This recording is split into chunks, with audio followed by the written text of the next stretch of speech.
Now, let us take up the concept number 4.2, Java selection control statements.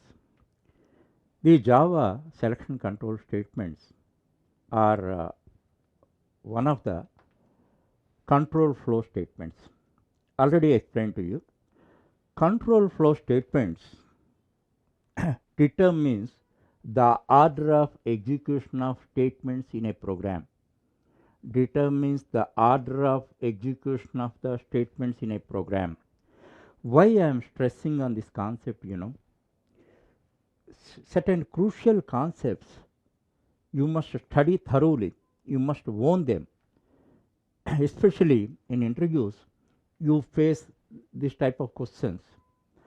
Then you must follow 3 C's. Your answer should be correct, complete, and coherent. If you give a ambiguous or vague answer and all that, unnecessarily you are exposed to further questions on the concept. Whenever interviewer feels that you don't have complete knowledge over the concept, then he may ask few more questions. That's why whatever concept you learn it thoroughly, and own the concept. And always, always you depend on examples. This is the best technique. If you give the example, the interviewer never suspect your integrity or knowledge, because who can give an example? Who is having thorough knowledge over the concept, he only can give example. That's why concept wise it may be simple, but if you depend on examples to explain the concept, you can 100% satisfy the interviewer. So that's why on every concept, that especially the crucial concepts, you must study thoroughly and own them through examples. Now let us come to this. What selection control statements perform? They allow us to choose one among the alternative course of action. It allows us to choose one among the alternative course of action. That depends on a condition. Always, how we can have choice? That choice depends on a condition. The condition in Java terminology, it should be a Boolean condition. Boolean condition means its result is either true or false, nothing else, either true or false. So how we can write Boolean expressions? Boolean conditions are nothing but relational expressions or logical expressions. Already many times I explained to you. Age is greater than or equal to 20. This is a relational expression because you are using greater than or equal to relational operator. Sometimes there may be more than one condition. Then logical expressions we write like this: age is greater than or equal to 20, and there are two conditions. Marks percentage is greater than or equal to 60. This is a logical expression. For both relational expressions, logical expressions, the answer should be either true or false depending on the input values we give. These are called Boolean expressions, and the condition should be a Boolean expression. Always you remember that. And depending on the result of that, the course of action, out of the alternative course of actions, one we choose. That is the purpose of selection control structures. Now through simple example I will explain. Now the condition is like working day. Working day for your college or office. It is a Boolean expression, working day. There are only two states, true or false. True means it is a working day, false means it is a holiday. Now true. That means today is a college working day. Then this is your daily routine. Now this is false. What do you mean by false in this context? This is holiday. Today is a holiday. This is alternative course of action. Okay, these on working day our schedule is in one fashion, on a holiday our schedule is in different fashion. Understand? So, based on this condition, either true or false, we are choosing alternative course of actions. So, this is two-way two-way selection. Out of two, one we are choosing, and depending on the problem, a problem domain, we choose multiple. There are multiple ways. Out of that, we choose one. Suppose you see, if you take the example of your grade in the examination, there are different alternative grades: distinction, first class, second class, third class. Okay, so out of that, that is multiple alternatives are there, but you are entitled for only one, depending on the marks what you get. Always you remember that. Now, these statements are also known as branching statements. Actually, why branching? The default execution order is sequential. By using these statements, the execution is the sequential execution is broken, and it goes either this side or this side. Now, originally the default execution style is executing sequentially.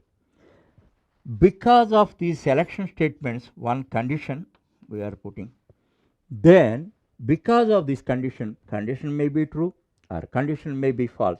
If it is true, then these statements are executed. If it is false, these statements are executed. Now you see, if you just reverse that and see, now branches have come. That's why it is called branching. Actually, this is like a stem. Now branches have come. Understand? Actually, this branching is based on condition. That's why it is also known as conditional branching. So, this type of what is branching, somebody may ask you. So, then what you have to answer? Then the default approach is sequential. Because of the selection control and all that, one condition decides the course of action, alternative course of action. That's why this branching is created. As it is based on a condition, we can call it as a conditional branching. As far as selection control statements are concerned, Java provides a rich set of selection control statements. They are mainly if, switch, conditional operators.